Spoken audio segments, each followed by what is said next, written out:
Good morning students. अभी तक हमने भारत के भौतिक विभाजन में सबसे पहले हिमालय का वर्गीकरण पढ़ा, उसके बाद में उत्तर के विशाल मैदान का वर्गीकरण पढ़ा, फिर हमने प्रायद्वीपीय पठार का वर्गीकरण पढ़ा। हमारा जो लास्ट टॉपिक था भारतीय मरुस्थल, उसको अब हम आगे पढ़ेंगे।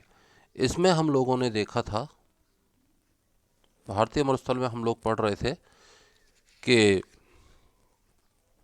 मेसोजाइक काल में ये क्षेत्र समुद्र का हिस्सा था। जहां आज मरुस्थल है वो एक समुद्र का हिस्सा था। इसकी पुष्टि यानी इस बात की पुष्टि आकल, जो कि जैसलमेर में है, वहां पर एक कास्ट मतलब होता है लकड़ी, जीवाश्म पार्क यानी लकड़ी के हमें फॉसिल्स मिलते हैं, उनके आधार पर इस बात की पुष्टि होती है कि जहां आज मरुस्थल था वहां पहले कभी सघन वन थे।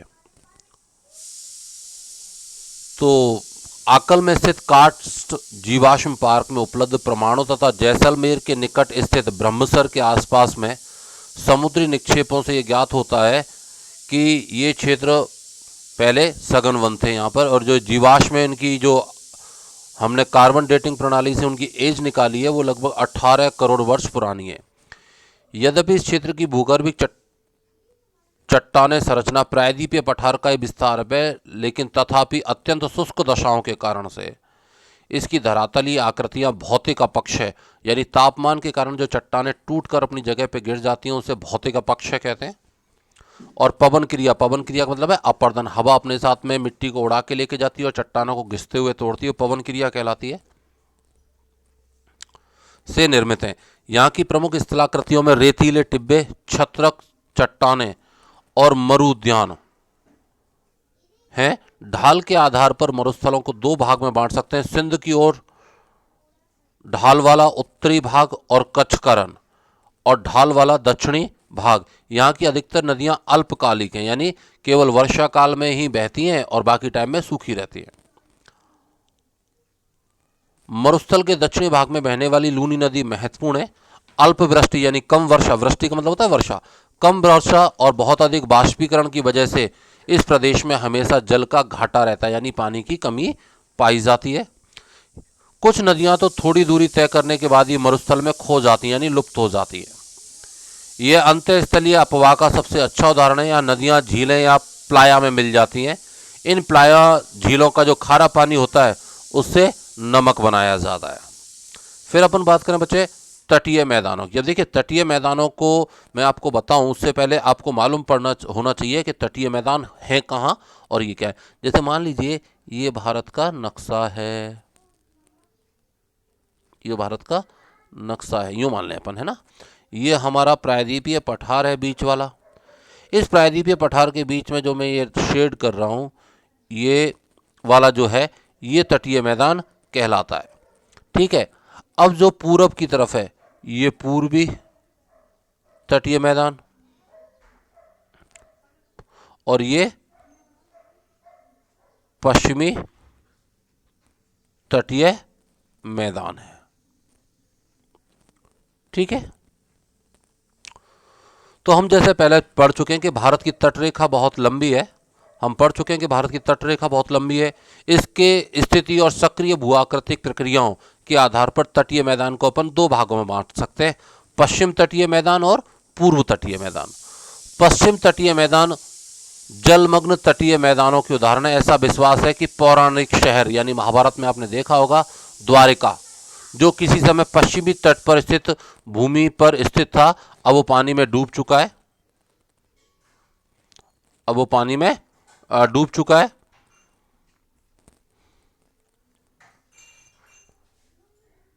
जलमग्न होने के कारण पश्चिम तटीय मैदान एक सक्रिय पट्टी मात्र है और पत्तन और बंदरगाहों के विकास के लिए प्राकृतिक परिस्थितियां प्रदान करता है। जो तटीय मैदान है ना, तटीय मैदान जैसे यूं मान लें अपन इसको तटीय मैदान को, कि तटीय मैदान यूं करके यूं आ रहा है, सॉरी,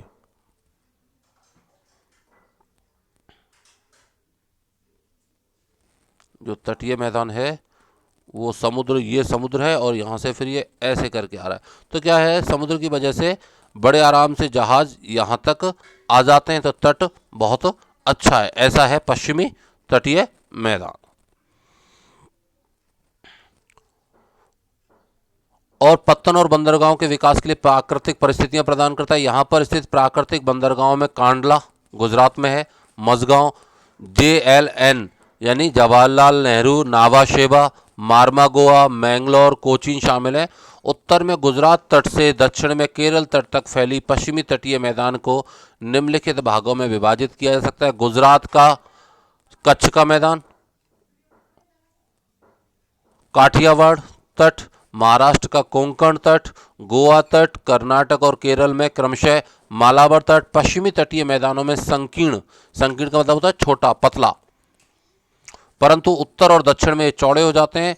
इससे तटीय मैदानों में बहने वाली नदियां डेल्टा नहीं बना पाती, क्योंकि नदियां बड़ी तेजी से बह के समुद्र में मिल जाती हैं, ढाल तेज है। मालाबार तट की विशेष स्थलाकृति है कयाल, जिसे मछली पकड़ने और अंतःस्थलीय नौकायान के लिए प्रयोग में लाया जाता है और पर्यटकों के लिए विशेष आकर्षण का केंद्र है। केरल में हर साल नेहरू ट्रॉफी बल्लम काली, बल्लम काली का मतलब होता है बेटा जी, बल्लम कहते हैं केरल में पानी को, काली कहते हैं नाव को, तो नौका दौड़ होती है ये,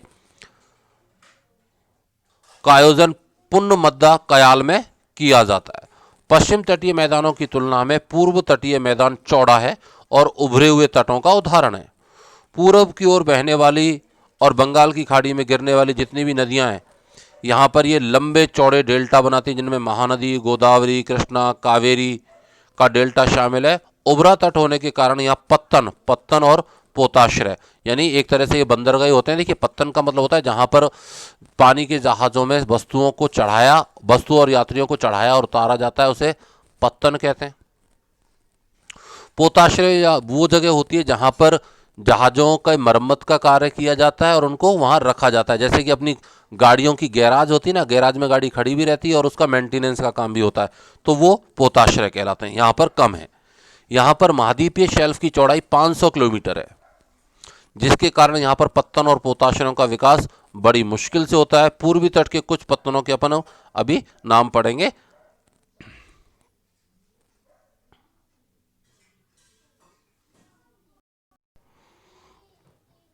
फिर अपन बात करें भारत के द्वीप समूहों को, तो भारत के दो प्रमुख द्वीप समूह हैं जिनके बारे में अपन को पढ़ना है। एक तो बंगाल की खाड़ी में और दूसरा अरब सागर में।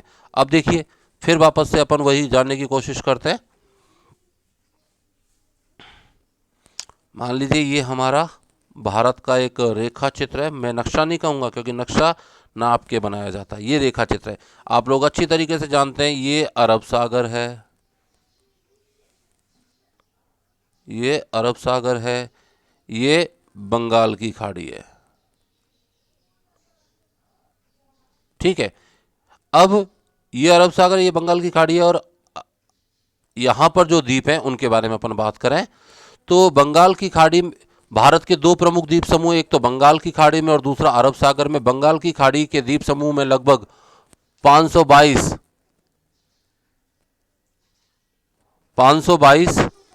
572 द्वीप हैं। ये द्वीप 6 डिग्री उत्तर से 14 डिग्री उत्तर और 92 डिग्री पूरब से 94 डिग्री पूरब के बीच में स्थित हैं। रांची द्वीप समूह और लवणंत द्वीप समूह, यहाँ दो प्रमुख द्वीप समूह हैं। बंगाल की खाड़ी के द्वीपों को अपन दो श्रेणियों में बांट सकते हैं, उत्तर में अंडमान और दक्षिण में निकोबार। ये द्वीप समूह समुद्र में जलमग्न यानी पानी में डूबे हुए पहाड़ों के हिस्से हैं। बैरन आइलैंड नामक भारत का एकमात्र जीवंत ज्वालामुखी भी निकोबार द्वीप समूह में स्थित है। यह द्वीप असंगठित यानी बिखरे हुए कंकड़ पत्थरों और गोलाश्म यानी बड़ी बड़ी चट्टानों से मिलकर बना है। पश्चिम तट के साथ कुछ प्रवाल निक्षेप, देखिए समुद्र में एक जीव पाया जाता है जिसे अंग्रेजी में कोरल कहते हैं, हिंदी में प्रवाल कहते हैं।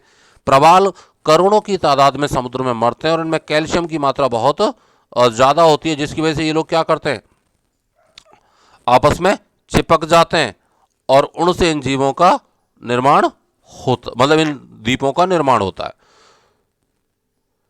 खूबसूरत पुलिन है। यहां पर स्थित द्वीपों में संवहनीय वर्षा होती है और भूमध्य प्रकार की वनस्पति पाई जाती है। अरब सागर के द्वीपों में लक्षद्वीप और मिनिकॉय शामिल हैं। ये द्वीप 80 डिग्री उत्तर से 12 डिग्री उत्तर और 71 डिग्री बेटा ये 80 नहीं है, इसको आप लोग 8 कर लीजिएगा, है ना। ये 80 नहीं है, मिसप्रिंट हुआ है, 8 डिग्री है। 8 डिग्री उत्तर से 12 डिग्री उत्तर और 71 डिग्री पूरब से 74 डिग्री पूरब के बीच में बिखरे हुए हैं। केरल तट से ये 280 किलोमीटर दूर है। केरल तट से 280 किलोमीटर से 480 किलोमीटर दूर स्थित है। ये पूरा द्वीप समुद्र प्रवाल निक्षेप से बना हुआ है। यहाँ पर कुल मिलाकर 36 द्वीप पाए जाते हैं और इनमें से 11 द्वीपों पर मनुष्य निवास करते हैं। मिनिकॉय सबसे बड़ा द्वीप है जिसका क्षेत्रफल 553 किलोमीटर है। पूरा द्वीप समूह 10 डिग्री चैनल के द्वारा दो भागों में बांटा गया है। उत्तर में अमीनी द्वीप और दक्षिण में कानानोर द्वीप। इस द्वीप समूह पर तूफान निर्मित पुलिन है जिस पर अबद्ध गुटिकाएं, शिलोंग, गोलाश्म और गोलाश्म पूर्वी समुद्री तट पर पाए जाते हैं। अब देखो बेटा जी, ये सारे के सारे है क्या है, आप लोगों ने देखा होगा नदियों के साथ जो पत्थर आते हैं गोल गोल बजरी में, आपने देखे होंगे चिकने, गोल चिकने से पत्थर हो जाते हैं ना, हाँ, उनको साइज के आधार पर अलग अलग नामों से जाना जाता है, जिन्हें गुटिकाएं कहा जाता है, शिलोंग कहा जाता है, गोलाश्म कहा जाता है, गोलाश्मिकाएं कहा जाता है। ये उनके अलग अलग आकारों पर उनकी मोटाई के आधार पे होते हैं। तो ये सारा का सारा है। अब ये हमारा चैप्टर सेकंड कंप्लीट हुआ है। आपको अगर इस चैप्टर में कोई भी परेशानी है तो आप पूछ सकते हैं। अब आपको करना क्या है, आपको इस चैप्टर के क्वेश्चनों के आंसर अपनी कॉपी में साफ सुथरी राइटिंग में करने। जब कभी भी हमारी क्लास होगी, मतलब आपको स्कूल बुलाया जाएगा, तभी आपका होमवर्क चेक भी किया जाएगा। आपको फर्स्ट चैप्टर का भी होमवर्क करना है। मैंने आपको बताया था कि फर्स्ट चैप्टर में अधिकतर क्वेश्चन के आंसर आपको या तो नक्शे में मिलेंगे और या फिर आपको उन चीज़ों को समझकर खुद लिखने पड़ेंगे। जैसे उसमें कुछ क्वेश्चंस हैं कि आप अपने घर से स्कूल जा रहे हैं, बीच में क्या कुछ पड़ेगा, तो ये सब चीज़ें आपकी खुद की इमेजिनेशन पे मतलब कहते हैं सोच पर, और आपने जो भी कुछ देखा है ना उसके ऊपर निर्भर करते हैं। आपको अपने आंसर ढंग, सब कंडीशन एक ही है, आप इन सब चीज़ों को समझिए, जो समझ में नहीं आता है उसको पूछिए और फिर इन क्वेश्चनों को साफ सुथरी राइटिंग में अपनी कॉपी में उतार के करेंगे। इसके बाद में जो हम चैप्टर पढ़ेंगे, अब हम चैप्टर पढ़ेंगे, इसके बाद में जो हमारा चैप्टर शुरू होगा, चैप्टर थर्ड। अब जैसे देखिए, मैं आपको एक बार इसके क्वेश्चंस के बारे में भी बताऊं तो आप लोग देखेंगे, यदि एक व्यक्ति, इसमें क्वेश्चन नंबर सेकंड का फर्स्ट है, यदि एक व्यक्ति को लक्षद्वीप जाना है तो वह कौन से तटीय मैदान से होके जाएगा। तो हमने अभी जस्ट बताया था आप लोगों को, कौन से तट से होके जाएगा, केरल से, यानी केरल वाले तट से होके जाएगा। और केरल वाला तट को क्या कहते हैं, केरल वाले तट को क्या कहेंगे बताइए आप लोगों को एक बार अपने आंसर में उसमें देखना पड़ेगा कि वो मालाबार तट कहलाएगा। ये सारी की सारी चीज़ अगर आप किताब में ढंग से पढ़ेंगे ना तो आपको मिलेगा। भारत में ठंडा मरुस्थल कहाँ है, तो आप लोग अच्छी तरीके से जानते हैं मरुस्थल दो प्रकार के होते हैं, एक ठंडा और एक गर्म। भारत में इनिशियली क्लास में मैंने आपको बताया था कि दोनों प्रकार के मरुस्थल पाए जाते हैं।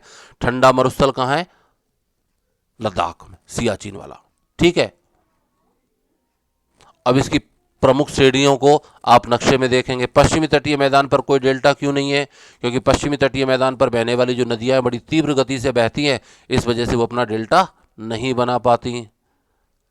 हर मैदान, मतलब कहने का मतलब है बेटा, जब आप इस क्वेश्चन चैप्टर को पढ़ेंगे तो इन चैप्टरों के जो आंसर हैं आपको अपने आप निकल के आएंगे, बशर्ते कि आपने इस चैप्टर को थोड़ा ध्यान से पढ़ा है और एक बार इसको रिवाइज कीजिए। आपको सब कुछ मिल जाना है इसी के अंदर।